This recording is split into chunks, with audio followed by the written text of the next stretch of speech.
Shastri sir YouTube channel पर आप सबको नमस्कार। हम बाल विकास एवं शिक्षा शास्त्र लगातार कर रहे हैं। उसमें हम मापन, मूल्यांकन, आकलन जो महत्वपूर्ण टॉपिक है उसको ले रहे हैं। तो मापन, मेजरमेंट, मूल्यांकन, इवैल्यूएशन, इन दोनों के ऊपर बहुत से प्रश्न आए हुए हैं। तो दोनों में डिफरेंस क्या है, थोड़ा पहले ये देखते हैं। आपको ध्यान हो, पीछे हम लोग देखे थे ना, शैक्षिक उद्देश्य, अनुदेशनात्मक उद्देश्य, टीचिंग ऑब्जेक्टिव्स, इंस्ट्रक्शनल ऑब्जेक्टिव्स में क्या डिफरेंस है, एम्स एंड ऑब्जेक्टिव्स में क्या डिफरेंस है। तो वैसे आपको आ जाए कि मेजरमेंट और इवैल्यूएशन में क्या डिफरेंस है। तो मापन विशिष्ट होता है, मापन विशिष्ट स्पेसिफिक, मूल्यांकन व्यापक कॉम्प्रिहेंसिव, मापन संकीर्ण नैरो, मूल्यांकन विस्तृत वाइड, मापन परिमाणात्मक मैग्नीट्यूडनल, मूल्यांकन गुणात्मक क्वालिटेटिव। ध्यान देंगे, विशिष्ट, संकीर्ण, व्यापक, विस्तृत का मतलब समझ गए होंगे आप कि मापन में ना अधिकांशतः एक पक्ष ज्ञानात्मक पक्ष पर बल है, कॉग्निटिव पर, जबकि मूल्यांकन होलिस्टिक अप्रोच है। इसमें व्यवहार के तीनों पक्ष हो, ज्ञानात्मक, भावात्मक, क्रियात्मक, कॉग्निटिव, अफेक्टिव, साइकोमोटर, इन सब पर ध्यान देते हैं। इसलिए एक अंतर यह भी हुआ कि मापन का अधिकांश संबंध जो है वो ज्ञानात्मक पक्ष से है, जबकि मूल्यांकन ज्ञानात्मक, भावात्मक और क्रियात्मक तीनों है। मापन मूल्यांकन से पहले होता है, मूल्यांकन मापन के बाद होता है।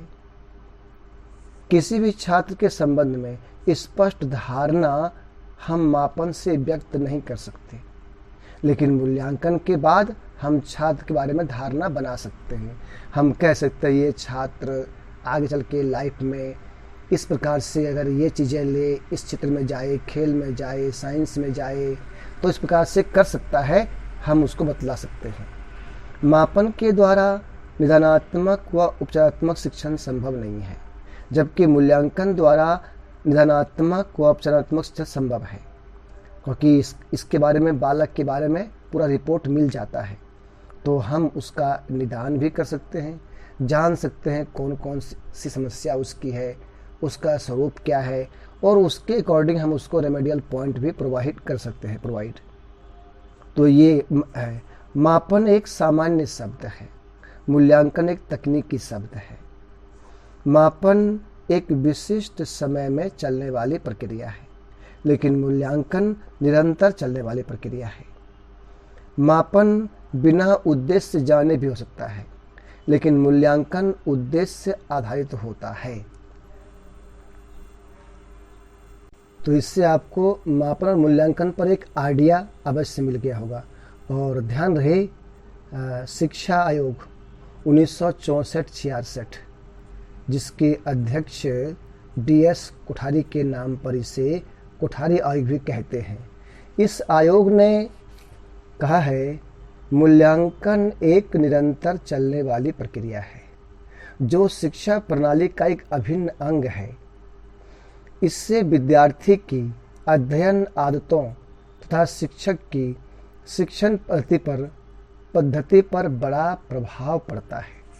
मूल्यांकन की प्रविधियां वांछित दिशाओं में विद्यार्थी के विकास के विषय में प्रमाण संग्रहित करने के साधन हैं।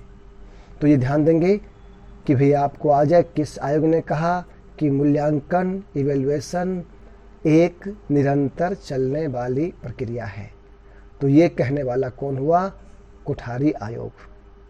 और एक प्रश्न ऐसे भी आया था, मूल्यांकन में मापन निहित है, परंतु उसका क्षेत्र उन क्षेत्रों से व्यापक है जिसमें वस्तुनिष्ठ मापनों का प्रयोग किया जा चुका है।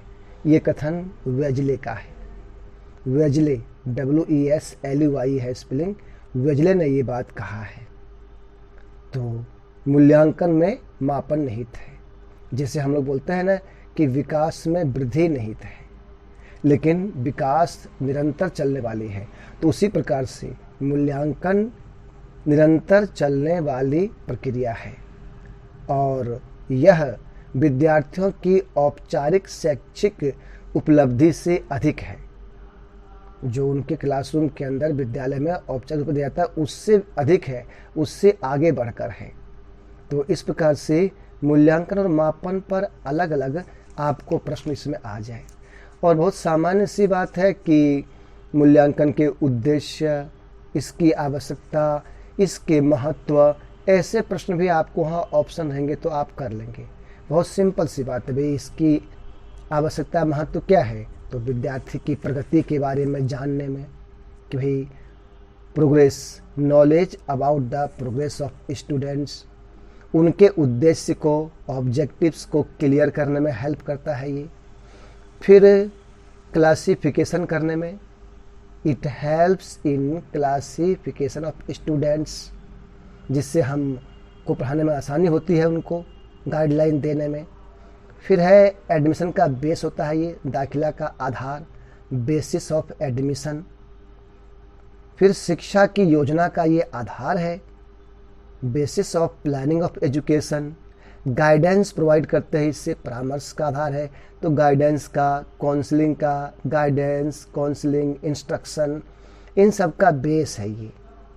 और अध्यापक की कुशलता का परीक्षण करने में ये हेल्प करता है और अध्यापक अपने बारे में जान सकते हैं और वो अपनी एफिशिएंसी को बढ़ा सकते हैं, इससे बढ़ाते हैं। और अधिगम को, प्रमोशन ऑफ लर्निंग, अधिगम को बढ़ावा मिलता है।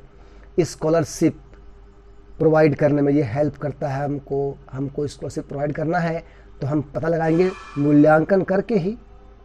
और फिर आगे महत्वपूर्ण बात है कि पाठ्यक्रम में परिवर्तन लाने में सहायक है ये।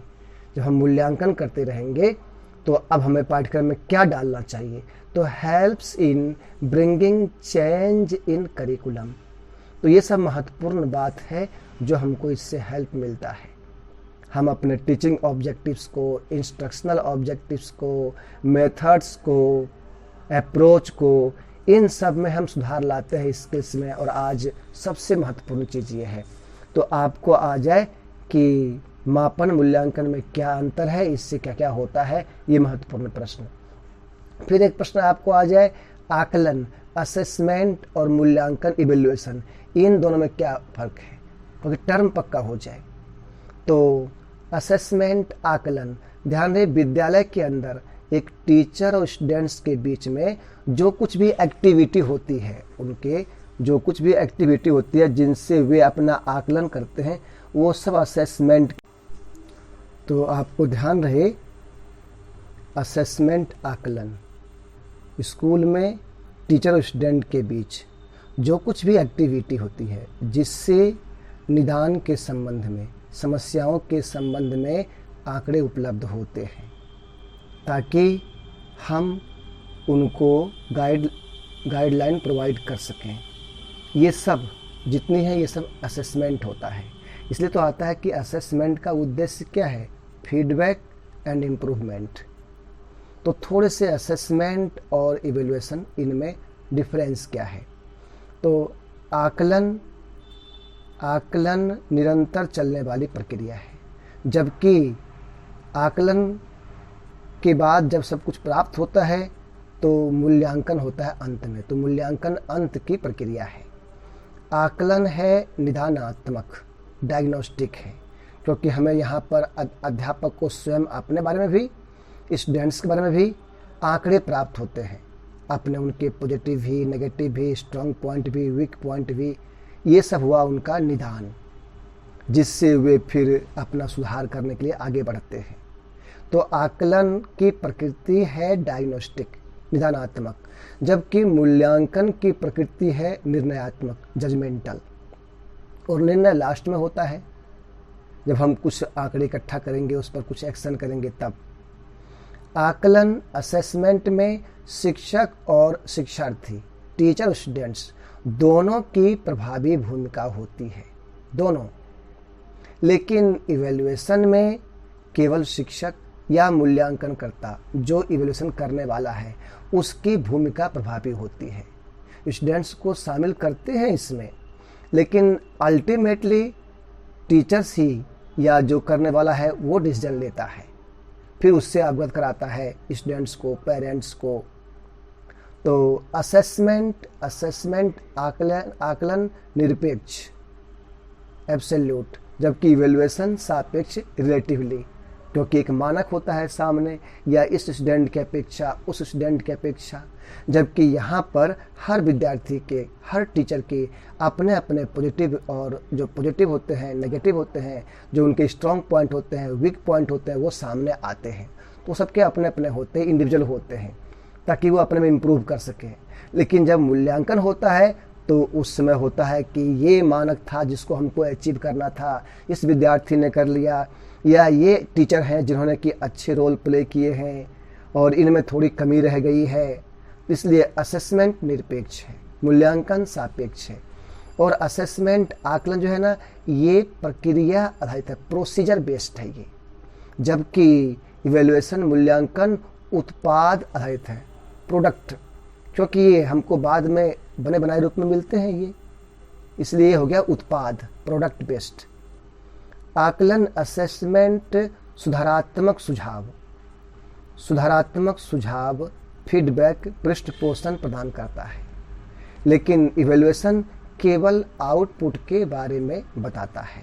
तो मैं समझता हूँ कि आपको एक आइडिया मिल गया होगा असेसमेंट और इवैल्यूएशन के बीच में डिफरेंस का। फिर देखिए एक प्रश्न ऐसे भी आया था कि CCE का विस्तार रूप क्या, इसका मतलब क्या है। तो CCE मतलब है कंटिन्यूअस एंड कॉम्प्रिहेंसिव इवैल्यूएशन, सतत व व्यापक मूल्यांकन।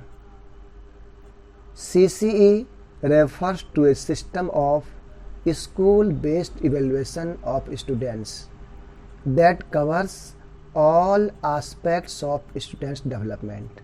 तो ध्यान देंगे CCE सतत व व्यापक मूल्यांकन स्टूडेंट्स के सभी पक्षों के विकास के सभी पक्षों कवर करता है।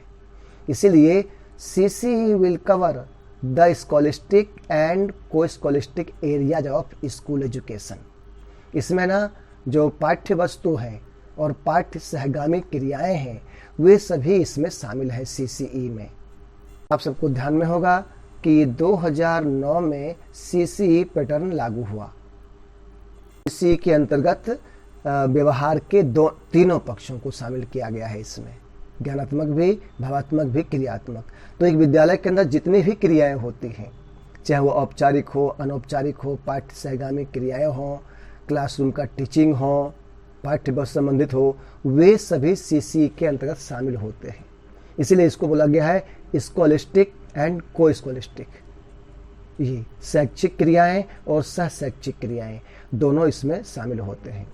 CCE के अंतर्गत आपको आ जाए कि असेसमेंट कितने टाइप के, तो 2 types of assessments under CCE।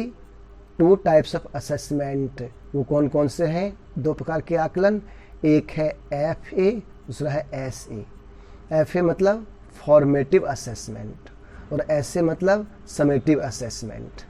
तो फॉर्मेटिव को हम बोलते हैं रचनात्मक आकलन, समेटिव को योगात्मक आकलन। तो ये 2 प्रकार के आकलन इसके अंतर्गत आते हैं। फॉर्मेटिव असेसमेंट का जो वेटेज है वो 40% है, जबकि समेटिव असेसमेंट का जो वेटेज है वो 60% है। तो आ जाए इन दोनों के वेटेज कितने कितने हैं इनके वेटेज। और the tools for formative assessment, FA रचनात्मक आकलन के टूल्स कौन कौन हैं? तो इसके टूल्स में जो हम यूज करते हैं, ओरल क्वेश्चंस, मौखिक प्रश्न, असाइनमेंट्स में होम असाइनमेंट्स, गिवन असाइनमेंट्स, प्रदत्त कार्य, गृह कार्य, कन्वर्सेशन स्किल्स, वार्तालाप, आदान प्रदान विचारों का, प्रोजेक्ट्स हो गया, पावर पॉइंट भी प्रोजेक्ट्स हो गया, पावर पॉइंट हो गया, प्रेजेंटेशन, क्विज, प्रश्नोत्तरी, ग्रुप वर्क।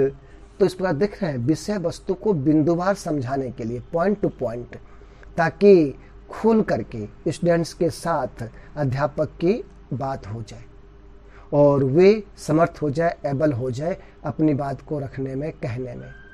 तो इसके लिए अलग अलग टूल्स का यूज करते हैं। तो ये सभी FA फॉर्मेटिव असेसमेंट के ये टूल्स हैं।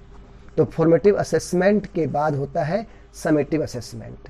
तो summative assessment is carried out at the end of A course of learning. तो ये अंत में होता है। It measures how much student has learned from the course, कि उन्होंने कितना लर्न किया है। उनको FA के अंतर्गत विषय वस्तु को बिंदुवार पॉइंट टू पॉइंट समझाया गया, तो अब उन्होंने इसको कितना लर्न किया है और वे उसको किस रूप में रिप्रेजेंट कर सकते हैं। उनके अंदर समन्वय, उनको इंटीग्रेट करने की कितनी शक्ति क्षमता आई है। तो it is usually a graded test. The tools for summative assessment. Summative assessment के टूल्स कौन कौन से हैं? तो एक तो हो गया MCQ, multiple choice questions, short answer type questions, long answer type questions. Long answer type को तो बोलते हैं डेस्क्रिप्टिव। तो अलग अलग भी दे दे कि डेस्क्रिप्टिव क्वेश्चंस, डिस्कशन वाले क्वेश्चंस। तो एक डिस्कशन तो होता है कन्वर्सन के रूप में, लेकिन एक होता है राइटिंग फॉर्म में स्टूडेंट अपनी बात को रखते हैं। तो ये आपका यहाँ पर समेटिव असेसमेंट। ये the major emphasis of CCE is on the continuous growth of students, ensuring their intellectual, emotional, physical, cultural and social development, and therefore will not be merely limited to assessment of learners' scholastic attainments. That means ध्यान देंगे जो उसके शैक्षिक है programme कि भाई परीक्षा में अंक लाना, फर्स्ट डिवीजन से पास करना, इनसे परे, इनसे अलग उनके शारीरिक, मानसिक, भावात्मक, बौद्धिक, ये सारे एक टोटालिटी में उसके विकास को फोकस पॉइंट आउट किया जाता है CCE के अंतर्गत। तो ये बहुत महत्वपूर्ण पॉइंट है, CCE में ये काम किया जाता है। तो आपको ना FA और SO को लेकर के अलग अलग क्वेश्चंस आपको वहाँ आ जाएंगे, तो आप ध्यान देंगे। अगर आप इसमें थोड़े से पॉइंट आउट करेंगे तो ऑप्शन रहेगा, तो आप आंसर निकाल लेंगे। इतनी बड़ी बात नहीं है, आप आंसर आराम से निकाल सकते हैं। आप जैसे the function of formative evaluation is dash, ऐसे प्रश्न आपको आ जाए तो स्वाभाविक है to diagnose the weaknesses of pupils and the teacher, to motivate the pupils and the teacher to work harder, to take the pupils to the mastery level। ये all of the above, ये सभी इसके अंदर आएंगे। तो students आप ध्यान देंगे, जब आपको ऑप्शन आएगा ना तो उस समय आप इस पर ध्यान देंगे कि वो किस तरह से ऑप्शन आता है और उसके अकॉर्डिंग आप आंसर निकालेंगे। आपको बोल दे कि साइंस टीचिंग में, विज्ञान शिक्षण में रचनावाद उपागम, ये जो रचनावाद है, फॉर्मेटिव अप्रोच है, इससे क्या करते हैं? तो इससे विद्यार्थियों को आनुभविक अधिगम उपलब्ध कराने की ओर संकेत करता है। ये क्यों? क्योंकि हम FA के अंतर्गत देखते हैं इसमें पावर पॉइंट प्रोजेक्ट्स भी हैं, इसमें क्विज है, ग्रुप वर्क है, इसके अंतर्गत ये क्वेरी है, ओरल क्वेश्चंस हैं। तो सारे पॉइंट टू पॉइंट बात आ रहा है। स्टूडेंट्स को मैटर जहाँ जहाँ कहीं बिखरे हुए हैं वहाँ से निकालना होता है उनको, तो उनको तरह तरह का अनुभव होता है। इसलिए हम बोलते हैं यहाँ तो क्वेश्चन पूछा है विज्ञान शिक्षण में, वहाँ SS में आ जाए। तो विज्ञान शिक्षण में रचनावाद उपागम विद्यार्थियों को आनुभविक अधिगम, एक्सपीरियंस बेस्ड लर्निंग उपलब्ध कराने की ओर संकेत करता है।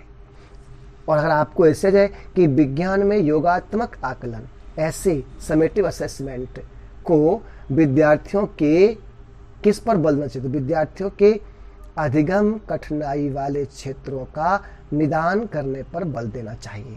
अब समेटिव असेसमेंट आ गया तो हम पहले FA हो चुका है इसका मतलब।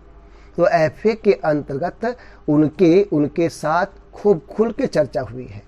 तो अब निश्चित रूप से ऐसे में आकर के उनके जो अधिगम कठिनाई है, जो लर्निंग के प्रॉब्लम्स हैं, डिफ़िकल्टीज वाले एरिया हैं, उनका होना चाहिए निदान। दैट मीन्स उनमें कमी आए, वो समाप्त हो, वो उसमें कुशल हो जाएं और अपना समन्वय करने में समर्थ हो जाएं और इससे आगे बढ़ कर के अपना मौलिक योगदान देने में समर्थ हों। जो उनका क्रिएटिव और कंस्ट्रक्टिव इम्पोर्टेंट रोल बनता है वो यहाँ दे पाएँ, ये महत्वपूर्ण बात है यहाँ पर। अब एक प्रश्न आपका बनेगा कि एक अच्छे परीक्षण की विशेषताएं के ऊपर, characteristics of a good test या मूल्यांकन में क्या क्या होने चाहिए। तो उसमें जैसे एक तो हो गया वैलिडिटी, वैधता। वैधता किसको बोलते हैं? वैलिडिटी, जो उत्तम परीक्षा होता है उसमें वो वैध होती है, अर्थात परीक्षण पत्र जिस मापन के लिए बनाई गई है वह उसका मापन करे। अब वो 8वीं क्लास के लिए है तो उस क्लास का मापन करे। अब वो अगर CTET के लिए बनाए गए हैं तो उसका वो मापन करे, तो उसको हम बोलेंगे वैलिडिटी, वैधता। फिर है विश्वसनीयता, रिलायबिलिटी। यदि किसी परीक्षण पत्र को एक ही समूह को दोबारा दें तब उनके अंकों में अंतर नहीं आए तो उसको हम बोलते हैं विश्वसनीयता। कंसिस्टेंसी इन मार्क्स, कि अलग अलग समूह को दिया जाए और वो उनका जांच करें तो उनमें कोई डिफरेंस ना आए, कंसिस्टेंसी हो, स्थिरता हो, तो हम उसको बोलते हैं विश्वसनीयता। यह महत्वपूर्ण बात है। इसलिए बोलते हैं हम ना कि जो निबंधात्मक परीक्षाओं की अपेक्षा वस्तुनिष्ठ परीक्षा वाले जो प्रश्न होते हैं वो अधिक विश्वसनीय होते हैं। ये महत्वपूर्ण बात है। तो वैलिडिटी, रिलायबिलिटी। फिर आपका है वस्तुनिष्ठता, ऑब्जेक्टिविटी। इससे क्या अभिप्राय है? तो परीक्षा का व्यक्तिगत पक्षों के प्रभाव से मुक्त होना, उसको हम बोलते हैं वस्तुनिष्ठता। कि अंकन में व्यक्तिगत पक्ष का, इंडिविजुअल का प्रभाव नहीं हो। ये निबंधात्मक प्रश्न में ही तो दोष है, जो कि वस्तुनिष्ठता में ये नहीं होता। एक उत्तर पुस्तिका को जितने अधिक परीक्षक देखते हैं उनके अंकों में उतना अधिक अंतर होते जाता है। तो हम कहते हैं कि इसमें वस्तुनिष्ठता का अभाव है, कि व्यक्तिगत जो विचार हैं वो हावी हो गए हैं, फिर उनमें सही मूल्यांकन करना मुश्किल होता है। फिर अगला है विभेदीकरण, डिस्क्रिमिनेशन। डिस्क्रिमिनेशन ये विभिन्न योग्यता वाले विद्यार्थियों का परीक्षण करने में वो समर्थ हो, पेपर। दैट मीन्स विद्यार्थियों के बीच क्या है? डिफरेंस है, इंडिविजुअल डिफरेंस है, व्यक्तिगत भिन्नता है। और टीचिंग लर्निंग में ये चुनौती भी है। तो व्यक्तिगत भिन्नता को, इंडिविजुअल डिफरेंस को सेटिस्फाई करने वाला हमारे पास परीक्षण पत्र होने चाहिए। तो हम उसको बोलते हैं विभेदीकरण। स्टूडेंट्स हर प्रकार के हैं। स्टूडेंट्स एवरेज हैं, बिलो एवरेज हैं, उसमें इंटेलिजेंट स्टूडेंट भी हैं, क्रिएटिविटी वाले भी हैं स्टूडेंट। तो वो हर प्रकार के स्टूडेंट्स के लिए वहाँ गुंजाइश हो। विभिन्न योग्यता वाले विद्यार्थियों के, विभिन्न योग्यता क्षमताओं वाले विद्यार्थियों के परीक्षण करने में समर्थ हो पाए। और एक है व्यापकता, कॉम्प्रिहेंसिवनेस। संपूर्ण पाठ्यक्रम से संबंधित वो प्रश्न हो। कई बार होता है कि 2, 4, 5 चैप्टर को बहुत ज़्यादा प्रश्न दे दिया और कहीं तो छोड़ ही दिया, कहीं से एक ही प्रश्न लिया। तो उसमें से फिर यह होता है कि जिस स्टूडेंट्स ने कोई खास वो टॉपिक पढ़े हैं तो उनके अच्छे अंक आ गए, बाकी रह गए। तो इनका संबंध पूरे से होने चाहिए। तो इस प्रकार से ये आपने देखा ना, वैलिडिटी, रिलायबिलिटी, ऑब्जेक्टिविटी, डिस्क्रिमिनेशन और कॉम्प्रिहेंसिवनेस। इसके अलावा आपका एक है नॉर्म्स, मानक। मानक एक विशिष्ट समूह में व्यक्ति के औसत कार्य की एक इकाई है। तो हमारे सामने एक मानक होता है और उस मानक के ऊपर वो खरा नहीं उतरता है तो हम बोलते हैं कि ये मानकीकृत परीक्षण नहीं है। वो दो तरह से होते हैं ना, कि अध्यापक द्वारा निर्मित और मानकीकृत। तो जो मानकीकृत है उनमें ये सब गुण होते हैं। तो एक व्यक्तिगत अंक या समूह का औसत अंक स्वयं में कोई अर्थ नहीं रखते, क्योंकि इनसे केवल यह जानकारी प्राप्त होती है कि विद्यार्थी में कितनी क्षमता है या उसने लिखित भाषा को कहाँ तक समझा है। लेकिन एक सामान्य जो जनसंख्या में उस व्यक्ति या समूह की क्या स्थिति है, यह जानने के लिए हमारे सामने एक नॉर्म, मानक का जानना बहुत ज़रूरी हो सकता है। ये मानक बहुत तरह से होते हैं, आयु के हिसाब से, कक्षा या ग्रेड के हिसाब से, जेंडर के हिसाब से, स्तर अंक के हिसाब से, परसेंटेज के हिसाब से, इस प्रकार से मानक होते हैं। तो आप समझ गए होंगे, इन सब पर अलग अलग आपका प्रश्न बनेगा। तो ये मानक, तो ये भी आ जाए मानक। और स्तरीकरण, स्टैंडर्डाइजेशन, क्योंकि जो स्तरीकरण होता है इसमें विश्वसनीयता, वैधता, मानक, जो गुण हैं मनोवैज्ञानिक, वे सब इसमें होते हैं शामिल, वो विशेषता इनके अंदर होता है। और इसके अलावा कुछ सामान्य बातें हैं जो कि एक मूल्यांकन में, एक परीक्षा पत्र में की विशेषता के रूप में शामिल होते हैं। इसमें उसका हैंडलिंग ईजी हो, प्रशासन में आसान, एडमिनिस्ट्रेशन ईजी हो, आसानी से कोई भी उसका यूज कर सके। ऐसा ना हो कि जटिल हो, लंबे निर्देश वाले हों तो फिर उसका यूज करना ही मुश्किल हो जाए, तो ये ना हो। प्रयोग की सुविधा, एप्लीकेशन करना की सुविधा हो कि एक परीक्षा औसत विद्यार्थी को मान्य तथा प्रशासन में आसान हो, आसानी से प्रयोग में लाए जाए कि हो। ऐसा हो कि बहुत मुश्किल से उपलब्ध हो, अधिक खर्चे में उपलब्ध हो, तो वो सब के लिए उपलब्ध नहीं हो पाएगा। फिर है उद्देश्यपूर्ण, पर्पजफुल हो। एक आपका मूल्यांकन या परीक्षण पत्र का ये विशेषता है कि उद्देश्यपूर्ण हो। और व्यवहारिकता, ये तो बहुत महत्वपूर्ण चीज़ है कि उसका प्रयोग, उसका अंकन, उसके जो गिवन है, प्रदत्त हैं, उनका एक्सप्लेन करना आसान हो।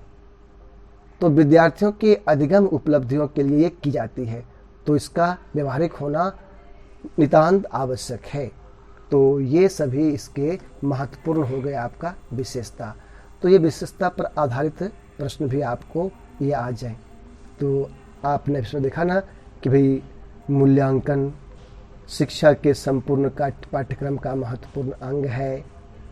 इसके त्रिध्रुवीय संबंध, उद्देश्य, शिक्षण प्रक्रिया, मूल्यांकन में मापन और मूल्य निर्धारण दोनों शामिल हैं।